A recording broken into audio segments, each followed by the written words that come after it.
Kapag nalaman nating may karelasyon ng iba, ang taong gusto natin, dapat alam natin kung paano dumistansya mula sa kanila. Dahil ang pagpasok at pakikisawsaw sa relasyon ng iba ay walang mabuting naidudulot sa buhay ng isang tao.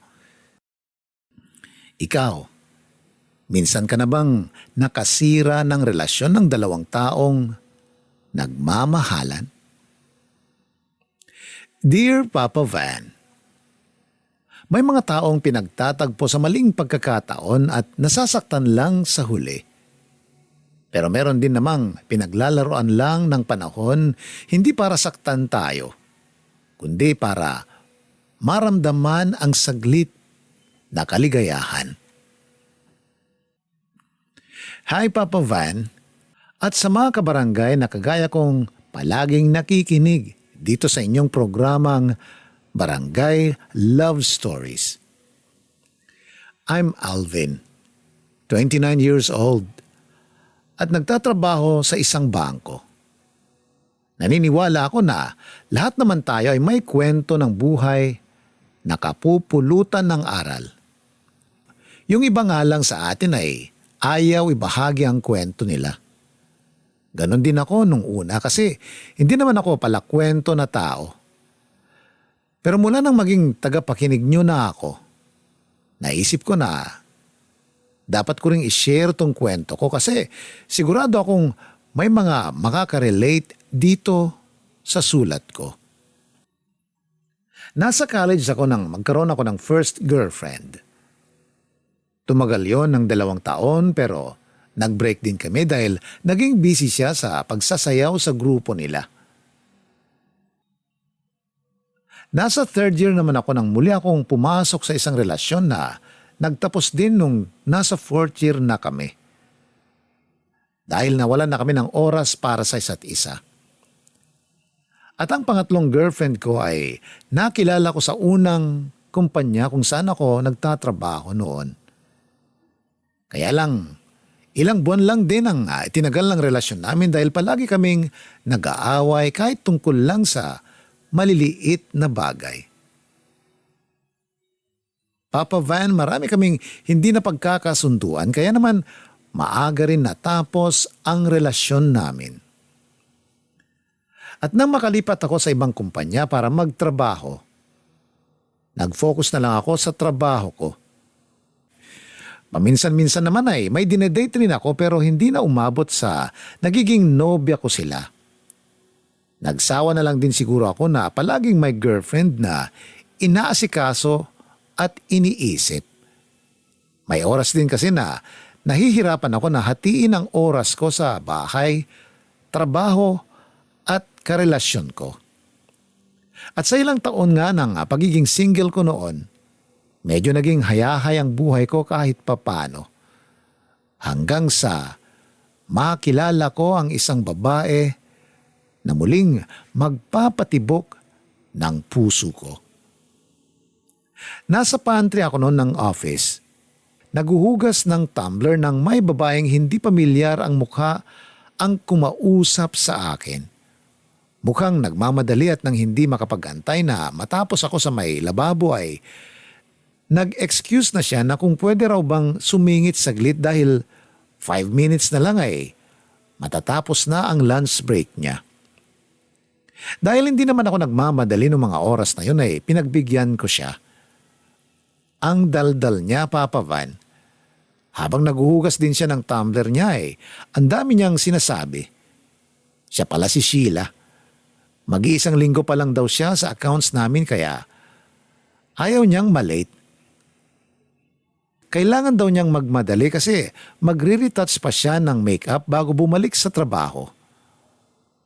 Ang mga babae raw kasi hindi pwedeng bumalik sa trabaho na oily ang mukha. Nang matapos ay nagpasalamat at nagpaalam na siya. Hindi ko maiwasang sundan siya ng tingin nung paalis na. Kahit nakatalikod ay mapapansin mo ang taglay niyang ganda. Nagulat pa nga ako nung may magsalita mula sa likuran ko. Si Leo, katrabaho at kaibigan ko. nang aasar. Parang iba raw yung tingin ko sa bagong kaopisina namin. Kung makahabol tingin daw ako ay parang nadala ni Sheila yung puso ko palabas ng pantry. Ang corny ng kaibigan kong si Leo pero siya talaga yung lubos na nakakakilala sa akin. Matagal na kaming magkaibigan. Dati pa sa una naming pinagtatrabahuan. Sabay kaming nag-resign doon at sabay din kaming nag-apply at nakuha sa kasalukuyan naming trabaho. Kaya alam na niya yung mga tipo ko sa babae. Kahit mag-deny ako, ay hindi niya ito paniniwalaan. Maganda talaga si Sheila, Papa Van. Matangkad, sexy at makulit pang kausap. Minsan kasi kaming nagkasabay na mag-lunch at ang dami niyang kunento sa akin. Kahit medyo tahimik akong tao, attracted naman ako sa medyo maingay at palakwento na babae. Feeling ko kasi ay nalalabas nila ang kakulitan na nahihiya at nagtatago sa loob ko. Kaya naman dahil napapatawa ako ni Sheila sa tuwing magkasama kami, unti-unti nang nagkatotoo ang mga pang-aasar sa akin ni Leo na may gusto ako kay Sheila. Kaya lang Papa Van, naalaman ko noon na may long-time boyfriend na pala si Sheila na nagtatrabaho sa ibang bansa. Dahil dito, pinigilan ko na lang din ang espesyal na nararamdaman ko para sa kanya. Sayang lang. Kasi noon lang ulit ako nakaramdam ng ganong pagkagusto sa isang babae. Balak ko na nga rin sana siyang pormahan at nagpapatulong na ako kay Leo ng mga diskarte na pwede kong gawin.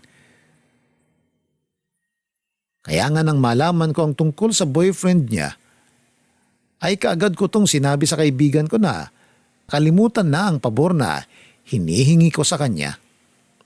Kasi balak ko na rin kalimutan noon ang espesyal na pagtingin ko para kay Sheila. Pero sadyang mapaglaro talaga ang pagkakataon, Papa Van. Isang araw kasi, lunch break. Naunang bumalik si Leo sa office. May pinaparush daw kasi sa kanya yung boss namin kaya kailangan niyang bumalik kaagad.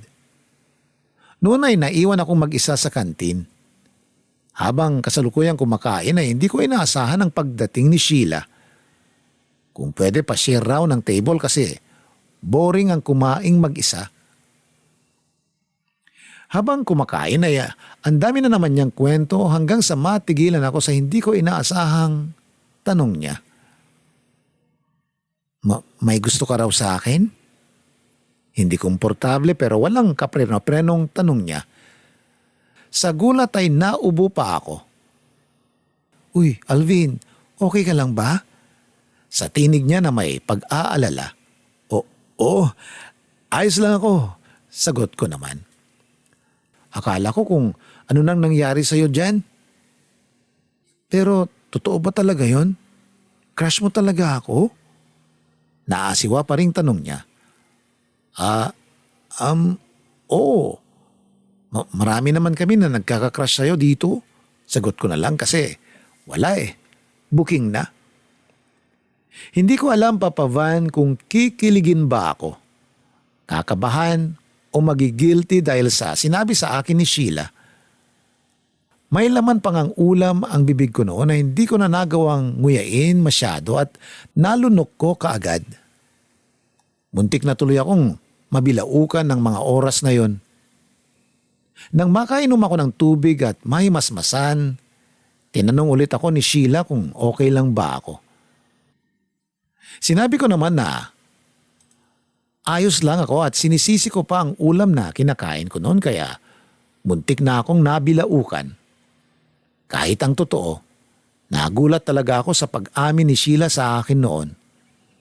Wala na rin kasi sa plano ko ang aminin sa kanya ang nararamdaman ko.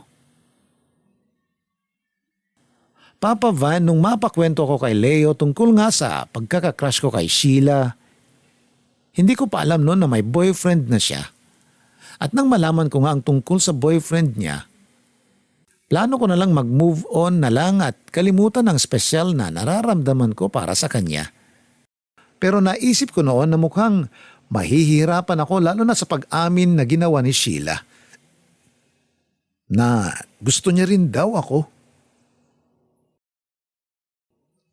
Papa Van, mula nang aminin sa akin ni Sheila na may gusto rin siya sa akin ay naging close na kami sa isa't isa.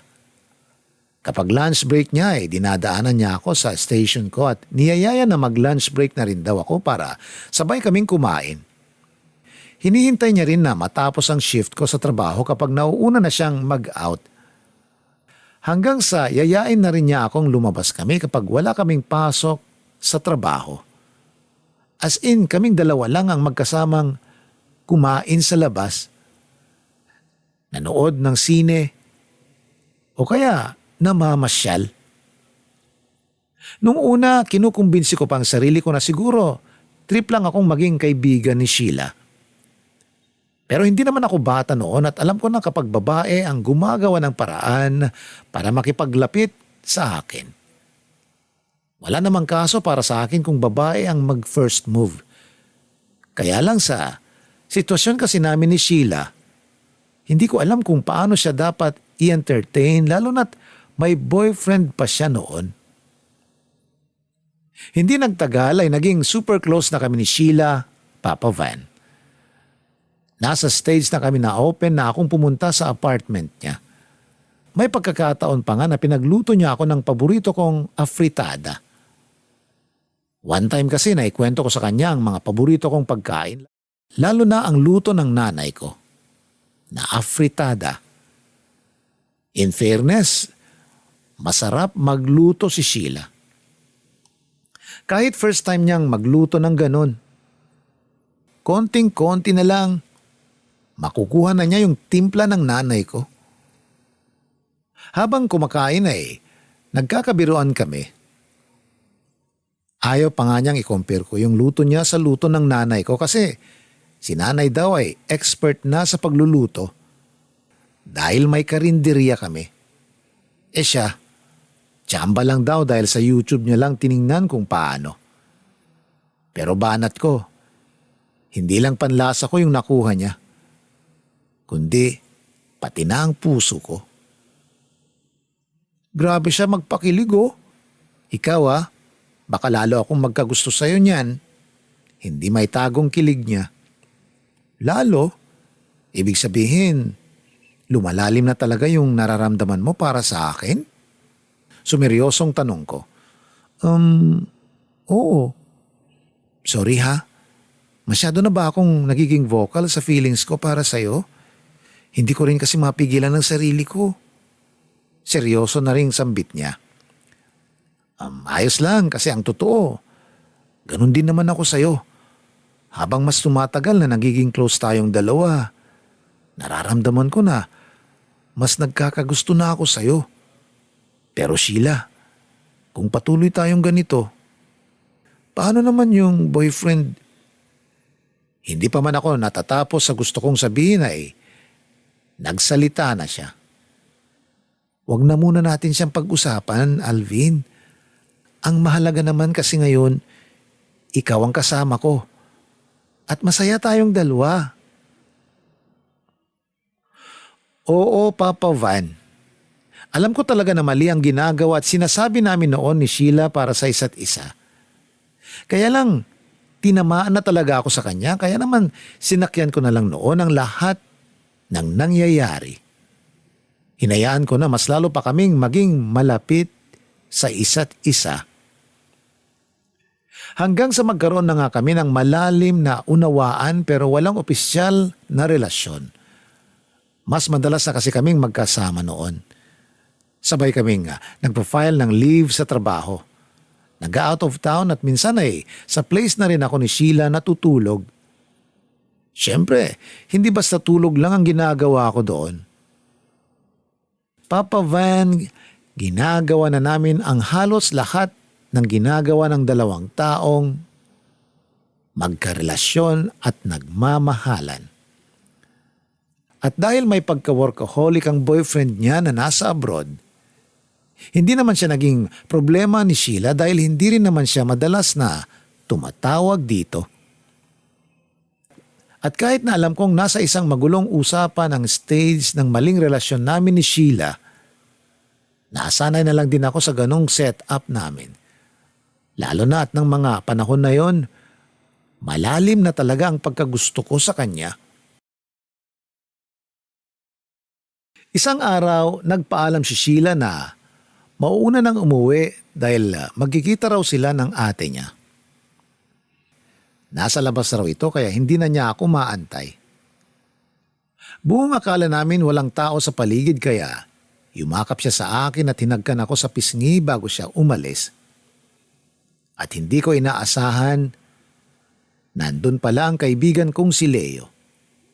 Nanlaki ang mga mata niyang lumapit sa akin at napatanong kung ano yung ginawa namin ni Sheila. Kung shot ako na raw ba siya kasi may payakap at pakis pa kaming nalalaman.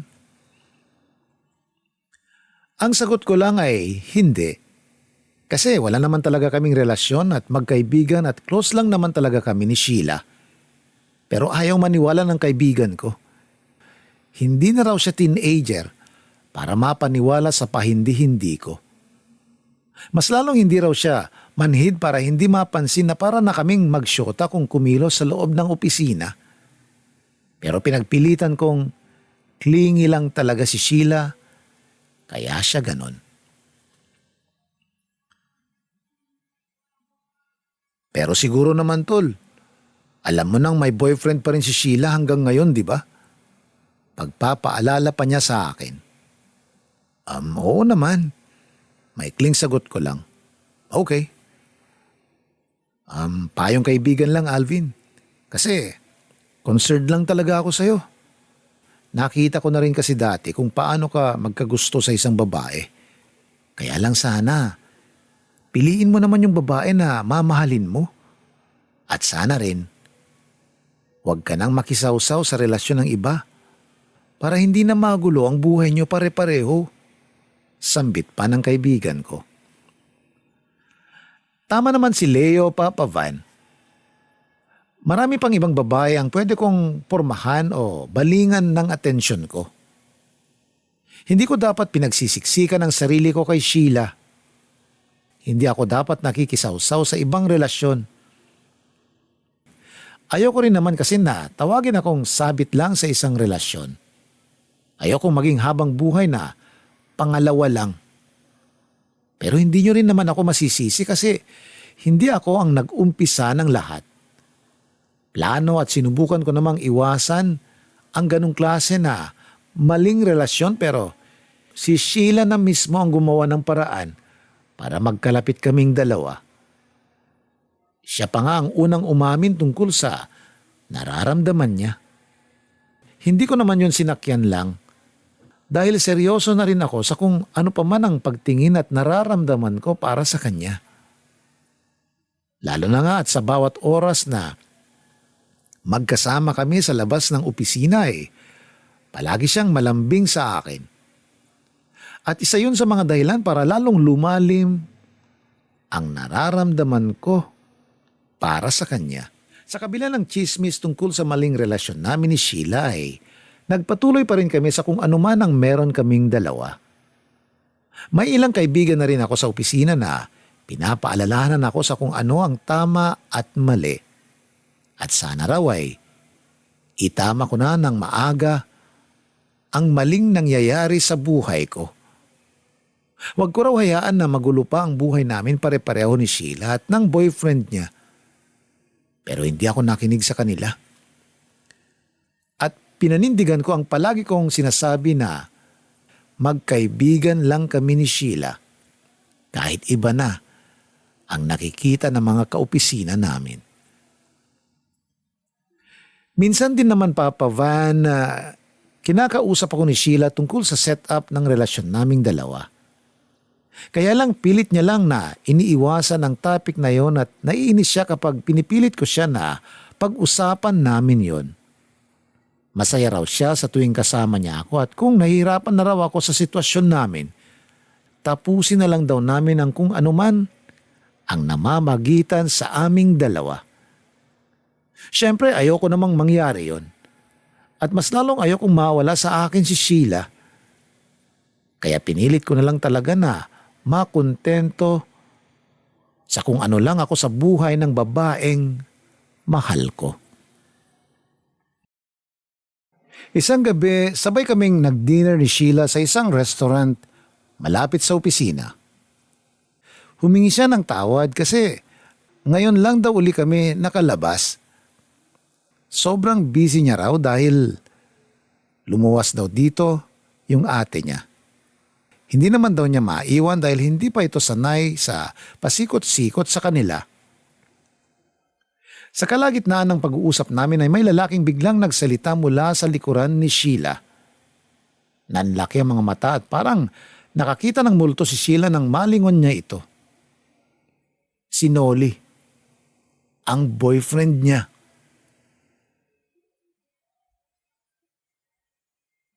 Noli? Magpapaliwanag ako. Huwag ka sana munang magalit sa akin. Pakiusap ka agad ni Sheila. Ano pa bang ipapaliwanag mo eh? Kitang-kita ko na ang lahat. Magkahawak kayo ng kamay nang lumabas kayo mula sa opisina nyo at nang pumasok kayo sa loob ng restaurant na to. O di ba? Sapat ng eksplanasyon yung mga nakita ko na yon. Galit na saad ni Noli. Pero wala kaming relasyon. Giit pa ni Sheila. Sheila, nasa Dubai pa lang ako. May nakakarating na sa aking chismis tungkol sa ginagawa mong pakikipagharutan sa kaopisina mo.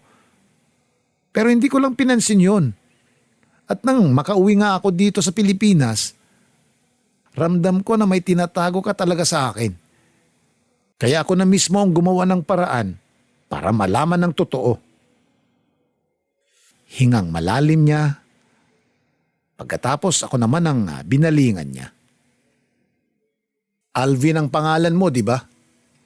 Ikaw ang kaopisina at isa pang boyfriend ni Sheila? Si Sheila ang sumagot. Pinagpilitan niyang wala kaming relasyon pero sino ba naman ang maniniwalang wala kung nakita niya kaming magkahawak kamay? Kahit sino, isiping may relasyon kami kung makita kaming ganun. Mabuti na lang hindi kami nagkagulo. Si Noli na mismo ang nag-walk out dahil sa sobrang sama ng loob niya sa aming dalawa. Sa sobrang galit niya, nasabi niyang magsama na lang kaming dalawa. Dahil mahal ni Sheila si Noli ay hinabol niya ito. Sinubukan ko pa siyang pigilan kaso hindi siya nakinig. Boyfriend niya raw si Noli, kaya kailangan niya itong habulin at kausapin.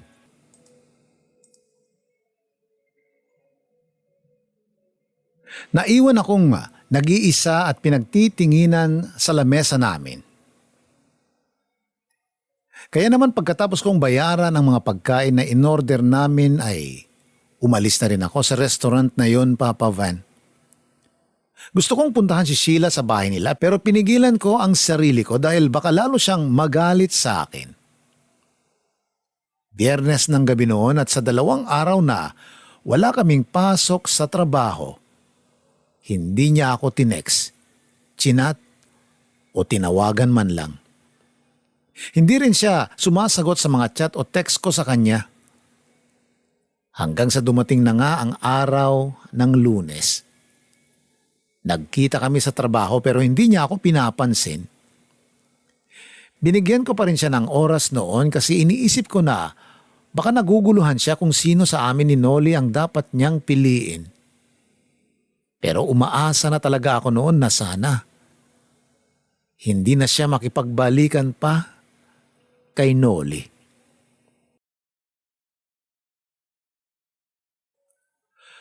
Papa Van, 2 araw lang ang lumipas.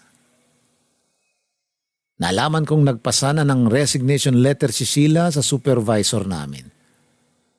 Doon ako nagdesisyon na kausapin siya. Hinabol ko pa talaga siya nung malaman kong kakalabas lang niya ng opisina. Mabuti na lang ay naabutan ko pa siya kaso nung tawagin ko ay hindi niya ako pinansin kaya nilapitan ko siya at hinawakan sa kanyang braso. Alvin, pwede ba? Gusto ko nang umuwi kaya bitawan mo ako. Parang pagod na pagod niyang sambit. Sheila, please. Kailangan muna nating mag-usap. Makaawa ko. Wala na nga tayong dapat na pag-usapan. Kaya please bitawan mo na ako. Umalis ka na kasi sinasayang mo lang ang oras natin pareho. Galit na sambit niya sabay tulak sa kamay ko. Papa Van, para akong tanga noon na nakikiusap sa kanya. Pilit kong inaalam kung paano na kami. Kung ano nang nangyayari sa mga masasayang pinagsamahan at mga pinagsaluhan namin. Na mahal niya ako pero pinagdiinan lang niya na walang kami. At wag na raw akong umasa dahil kahit kailan ay hinding-hindi magiging kami. Dahil si Noli ang mahal niya at siya lang ang pipiliin niya. Eh di sana pala, hindi ka na lang nagpapansin sa akin. Sana hindi mo na lang sinabi na gusto mo ako. Hindi ko na napigilang paninisi sa kanya dahil sa mga sinabi niya. Okay, fine. May kasalanan talaga ako pero wag mong isisi sa akin ang lahat. Sinabi ko lang sa'yo ang nararamdaman ko noon. Pero ikaw ang nakisawsaw sa relasyon namin ni Noli. At kahit kailan, hindi ako nagbitaw ng pangako na pipiliin kita kesa sa boyfriend ko. Hindi ko sinabi na magiging tayo sa huli kaya tigilan mo na ako, Alvin. Pagkasambit niya ay naglakad na siya palayo. Oo, mukha na akong tanga noon, Papa Van. Pero hindi ko rin kaagad tinigilan si Sheila. Hinabol-habol ko pa siya at nakiusap na ako ang piliin niya kaysa boyfriend niyang si Noli. Na kaya kong higitan ang lahat ng ginagawa at binigay sa kanya ni Noli. Na kaya kong maging best boyfriend para sa kanya kung ako ang pipiliin niya. Kaya lang hindi nangyari yon. At nang dumating si Noli at naabutan niya akong hinahabol pa si Sheila, nasuntok niya na ako at sinigawan na tigilan ko na raw ang girlfriend niya. Gusto ko sanang gumanti ng suntok sa kanya, Papa Van, pero umawat na si Sheila at sinabi niya na kung hindi pa ako titigil sa panggugulo, ay ipapapulis na niya ako. At doon nga ay para akong natauhan bigla at hinayaan nang makaalis si Sheila kasama ang boyfriend niya. Hindi na nga pumasok pa si Sheila sa opisina namin, Papa Van. Siguro para na rin maiwasan ako at ang pangulit ko sa kanya. Nang wala na sa opisina si Sheila, ay nalaman ko sa ibang katrabaho ko na may ilang linggo na rin pala noon si Noli sa Pilipinas. At doon ko napagtanto na kaya pala madalas na nung hindi nakikipagkita sa akin si Sheila kasi kasama na niya si Noli. At sa tuwing sinasabi niya na kasama niya ang ate niya, si Noli talaga yon na tinatago niya lang sa akin. Hindi ko tuloy alam, Papa Van, kung matatawag ba na panloloko ang ginawa sa akin ni Sheila. Kasi kagaya ng sinabi niya, wala naman talaga kaming relasyon na dalawa. Pinutol niya lang ang kung anumang manipis na taling nagko-konekta sa amin. Manipis na tali na hindi ko pwedeng tawagin na relasyon kasi wala naman talagang kami. Kaya hindi ko rin talaga siguro masasabi na niloko niya ako. Nang magkainuman kami ni Leo sa isang bar at nakwento ko sa kanya ang mga nangyari, hindi na ako nainis pa nang sisihin niya ako kung bakit ako nasasaktan. Wala naman kasi talagang may ibang kasalanan nun kung hindi ako lang. Dahil pinili ko na makisawsaw sa isang relasyon na alam kong pwedeng ako ang maiwan sa ere at masaktan sa huli. Ako ang may kasalanan kasi pinili at ginawa ko ang mali kahit alam ko naman kung ano ang tamang gawin. Kasalanan ko. Kasi pinili ko na makisawsaw sa relasyon ng ibang tao. Papa Van, maraming salamat sa pagbabasa nitong sulat ko. Masasabi ko naman na naka-move on na ako ngayon kasi ilang taon na rin ang nakalipas nang mangyari to sa buhay ko. Ngayon ay single pa rin ako at ine-enjoy ko na lamang muna ang buhay ko. Alam ko na darating ang araw na makikita ko rin ang ka-forever ko. Hanggang dito na lang. Muli ay maraming salamat. Ang inyong forever kapuso at kabarangay, Alvin.